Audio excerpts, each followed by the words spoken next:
आदरणीय मेरे प्रिय दोस्तों और भक्तों, उपनिषदों की श्रृंखला में छंदोग्योपनिषद का 10वां खंड और उसके आगे का यह पूरा का पूरा अध्याय यानी कि एकादश खंड, द्वादश खंड और त्रयोदश खंड आपके समक्ष प्रस्तुत कर रहा हूँ। दोस्तों, उम्मीद करता हूँ कि यह वृत्तांत आपको अच्छा लगेगा। तो आइए बिना समय गवाए इस वृत्तांत को शुरू करते हैं। मटचिहतेषु कुरुष्वाटिक्या सहजाययोष सित्रहम चक्रायण इभ्य ग्रामे पद्राणकुवास। एक समय ओलावृष्टि के कारण कुरु देश की खेती विनष्ट हो गई। उस समय इभ्य ग्राम में चक्र ऋषि के पुत्र उशस्ती अपनी अल्पवयस्का पत्नी के साथ बड़ी दीन अवस्था में रहने लगे थे। एक दिन उशस्ती ऋषि ने अत्यंत भुने उड़द खाने वाले एक महावत से भिक्षा मांगी। तब उसने कहा कि इन जूठे उड़द के सिवाय मेरे पास और कोई अन्न नहीं है, बस इसी पात्र में उड़द रखे हैं। उशस्ती ऋषि ने कहा, इन्हीं में से मुझे दे दीजिए। तब महावत ने उड़द देते हुए कहा, इन्हें खाकर आप जल भी पी लें। उशस्ती ऋषि ने कहा, इस जल को पीने से मुझे जूठा जल पीने का दोष लग जाएगा। तब महावत ने पूछा कि क्या ये उड़द झूठे नहीं हैं? उशस्ती ऋषि ने उत्तर दिया, इन्हें खाए बिना मैं जीवित नहीं रह सकता था, परंतु जल तो मुझे कहीं भी मिल जाएगा। उशस्ती ऋषि ने उनमें से एक भाग खाकर दूसरा भाग ले जाकर अपनी पत्नी को दिया। वह पहले ही बहुत सी भिक्षा प्राप्त कर चुकी थी, सो उसने उस उड़द को लेकर रख दिया। तत्पश्चात प्रातःकाल शैया त्यागने के पश्चात उशस्त ऋषि ने अपनी पत्नी से कहा कि मुझे कहीं से थोड़ा अन्न प्राप्त हो जाता तो उसे खाकर मैं निर्वाह के लिए धन प्राप्त कर लेता। यहाँ समीपस्थ राजा यज्ञ करने वाले हैं, वे मुझे संपूर्ण ऋत्विक कर्मों के लिए वर्ण कर लेंगे। उशस्ती ऋषि की पत्नी ने उनसे कहा कि हे स्वामिन, ये आपके दिए हुए उड़द रखे हैं, इन्हें आप खा लें। उशस्ती ऋषि उन्हें खाकर उस विशाल यज्ञ में चले गए। वहाँ वे स्तोताओं के स्थान पर जाकर उनके समीप बैठ गए और प्रस्तोता से बोले, हे प्रस्तोता, जिस देवता के प्रति स्तुति करते हो, यदि उससे बिना जाने आप स्तुति करेंगे तो आपका मस्तक गिर जाएगा। इसी प्रकार वे उद्गाता के पास जाकर बोले कि हे उद्गाता, जिस देवता के प्रति उद्गीत गान करते हैं, उसे बिना जाने यदि उद्गान करेंगे तो आपका मस्तक गिर जाएगा। इस प्रकार उन्होंने प्रतिहर्ता के पास जाकर कहा कि हे प्रतिहर्ता, जिस देवता के प्रति आप प्रतिहरण करते हैं, उसे बिना जाने यदि प्रतिहरण करेंगे तो आपका मस्तक गिर जाएगा। यह सुनकर प्रस्तोता, उद्गाता आदि अपने अपने कर्मों से विरत होकर बैठ गए। यदि कोई व्यक्ति केवल रटे हुए ज्ञान के आधार पर श्रेय पाने का प्रयास करते थे तो तत्वज्ञ ऋषि इस प्रकार की शर्त रखकर उनकी गहराई की परीक्षा लेते थे। वे भी तत्वज्ञ के आगे अपनी सीमा स्वीकार कर लेते थे। तो दोस्तों, यह 10वां खंड यहाँ समाप्त होता है। आगे 11वां यानी कि एकादश खंड आपके समक्ष रख रहा हूँ। कृपया शुरू करने की इजाज़त दें। अथ हैनं यजमान उवाच भगवन्तं व अहम विविदिषाणीत्योषस्तिस्तरमि चक्रायण इति होवाच। तब उशस्ति ऋषि से यजमान राजा ने कहा कि मैं आप पूज्य को जानना चाहता हूँ। इस पर उशस्ति ऋषि कहने लगे, मैं चक्र का पुत्र उशस्ति हूँ। तब राजा ने कहा, मैंने इन सब ऋत्विक कर्मों के लिए आपको खोजा था, परंतु आपके ना मिलने पर ही मैं इन ऋत्विजों का वर्ण कर चुका हूँ। अब आप ही हमारे संपूर्ण यज्ञ कर्मों को संपन्न करवाइए। उशस्ति ऋषि ने कहा, ऐसा ही होगा। अब मैं इन्हीं प्रस्तोता, उद्गाता आदि को प्रसन्नता पूर्वक स्तुति करने की आज्ञा देता हूँ, और आप जितना धन इन्हें दें उतना ही मुझे दे देना। तब राजा ने कहा, तथास्तु, ऐसा ही होगा। तब प्रस्तोता उशस्ति ऋषि के समीप आकर कहने लगे, हे भगवान, आपने मुझसे कहा था कि हे प्रस्तोतः, आप जिस देवता की स्तुति करते हैं उसे बिना जाने यदि स्तुति करेंगे तो आपका मस्तक गिर जाएगा। अब आप ही बताएं कि वह देवता कौन सा है। प्राण इति होवाच सर्वाणि हवा इमानि भूतानि प्राणमेवाभिसंविशन्ति प्राणमभ्युज्यहते सैषा देवता प्रस्तावं न्यायता तां चेद विद्यान् प्रास्तोष्यो मूर्धाते व्यपतिष्यथ्योतस्य मयेति। तब उशस्ति ऋषि कहने लगे कि वह देवता प्राण है। प्रलय काल में सभी प्राणी प्राण में ही प्रवेश कर जाते हैं और उत्पत्ति के समय ये प्राण से ही उत्पन्न हो जाते हैं। यह प्राण ही स्तुत्य देव है। यदि आप उसे बिना जाने स्तुति करते तो मेरे वचन के अनुसार आपका सिर निश्चय ही गिर जाता। एक बार फिर सुनिए क्या कहा उशस्ति ऋषि ने। उशस्ति ऋषि कहने लगे कि वह देवता प्राण है। प्रलय काल में सभी प्राणी प्राण में ही प्रवेश कर जाते हैं और उत्पत्ति के समय ये प्राण से ही उत्पन्न हो जाते हैं। ये प्राण ही स्तुत्य देव है। प्राण क्या है? देवता है। यदि आप उसे बिना जाने स्तुति करते तो मेरे वचन के अनुसार आपका सिर निश्चय ही गिर जाता। तदनंतर उनके पास उद्गाता आकर कहने लगे कि हे भगवान, आपने मुझसे कहा था कि हे उद्गातः, आप जिस देवता की स्तुति करते हैं उसे बिना जाने यदि आप स्तुति कर देंगे तो आपका मस्तक गिर जाएगा। अब आप ही बताएं कि वो देवता कौन सा है। आदित्य इति होवाच सर्वाणि हवा इमानि भूतान्यादित्यमुच्चैः सन्तं गायन्ति सैषा देवतोदिथ मनवायता ताम चेद विद्वानुद्गास्यो मूर्धाते व्यपतिष्यत थोतस्य मयेति। तब उशस्ति ऋषि ने उत्तर दिया कि वह देवता आदित्य है। क्यों?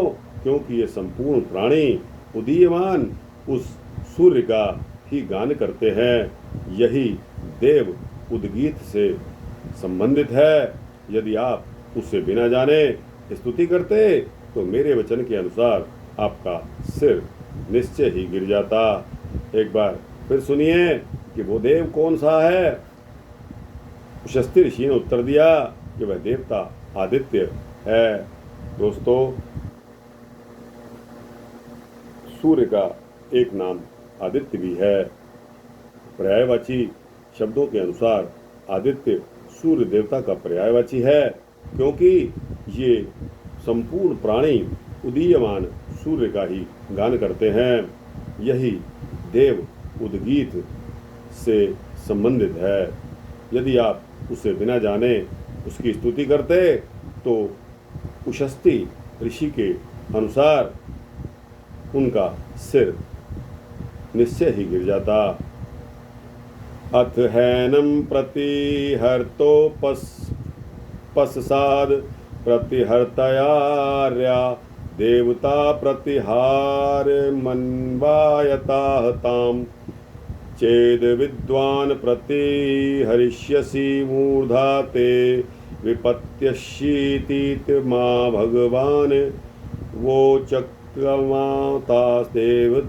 देवतेति। उसके पश्चात प्रतिहर्ता उनके पास आए और कहने लगे कि हे भगवान, आपने मुझसे कहा था कि आप देवता का प्रतिहरण करते हैं, उसे बिना जाने यदि प्रतिहरण करेंगे तो आपका सिर गिर जाएगा। अब आप ही बताएं कि वह देवता कौन सा है। इस पर उन्होंने कहा कि वह देवता अन्य देवता है। क्यों? क्योंकि संपूर्ण प्राणी अन्न को ग्रहण करते हुए ही जीते हैं। अन्य देवता ही इस प्रतिहरण से संबंधित हैं। यदि उसे बिना जाने ही प्रतिहरण करते तो मेरे वचन के अनुसार आपका मस्तक गिर जाता। दोस्तों, अब आता है 12वां खंड यानी कि 12वां खंड छंदोग्योपनिषद का। इस खंड में शौव उद्गीत का वर्णन है। कोश ग्रंथों के अनुसार शौव शब्द शौवन का संक्षिप्त रूप है। शौवन का अर्थ होता है ज्ञान से संबंधित। यह अलंकारिक उपाख्यान है। श्रान शब्द श्रुन धातु से बना है। शुन गतों के अनुसार श्वान का अर्थ गतिशील होता है। यहाँ शौव का अर्थ प्राण से संबंधित मानते ही उपाख्यात का भाव स्पष्ट होता है। वर्णित कथा के अनुसार ऋषिपुत्र स्वाध्याय के लिए प्राकृतिक स्थल पर गए हैं। वहाँ श्वेत यानी कि निर्मल निर्दोष श्वान यानी कि प्राण प्रवाह का उन्हें साक्षात्कार होता है।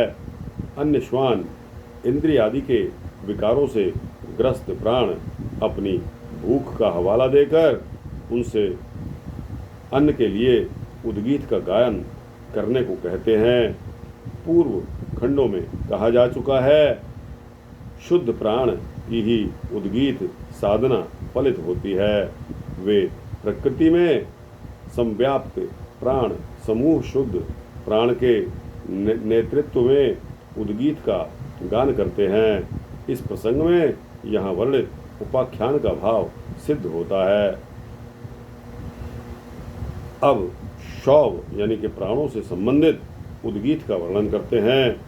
बक दालभ या ग्लाव मैत्रेय स्वाध्याय के लिए जलाशय के समीप गए। उनके समीप श्वेत यानी कि निर्मल निर्विकार श्वान प्राण की इकाई का प्राकट्य हुआ। उसके पास कुछ अन्य श्वान विकारग्रस्त प्राण समूह आकर कहने लगे, आप हमारे निमित्त अन्न प्राप्ति के लिए उद्गीत का गान करें, हम सब भूखे हैं। उस श्वेत श्वान ने उन सभी से कहा कि तुम कल प्रातःकाल मेरे पास आ जाना। तब कौतूहल पूर्वक बक दाल्भ और ग्लाव मैत्रेय भी प्रातःकाल की प्रतीक्षा करते रहे। प्रातःकाल वे सब श्वान यानी कि प्राण मिलकर उसी प्रकार भ्रमण करने लगे जैसे बहिष्पवान स्रोत से स्तुति करने वाले उद्गाता परस्पर मिलकर भ्रमण करते हैं। तदनंतर वे वहां बैठकर हिंकार करने लगे। बहिष्पवान स्तोत्र का गान प्रातःकाल सवन में वेदिका से हटकर एक साथ गतिशील रहकर किया जाता है। उसका उद्देश्य श्रेष्ठ हव्यान्न की प्राप्ति होती है। यहाँ भी प्राण से संबंध प्रवृत्तियों द्वारा भूख प्यास आदि अपने निर्वाह के लिए अन्न प्राप्ति की प्रार्थना की जा रही है। अगले मंत्र में यह प्रार्थना की गई है।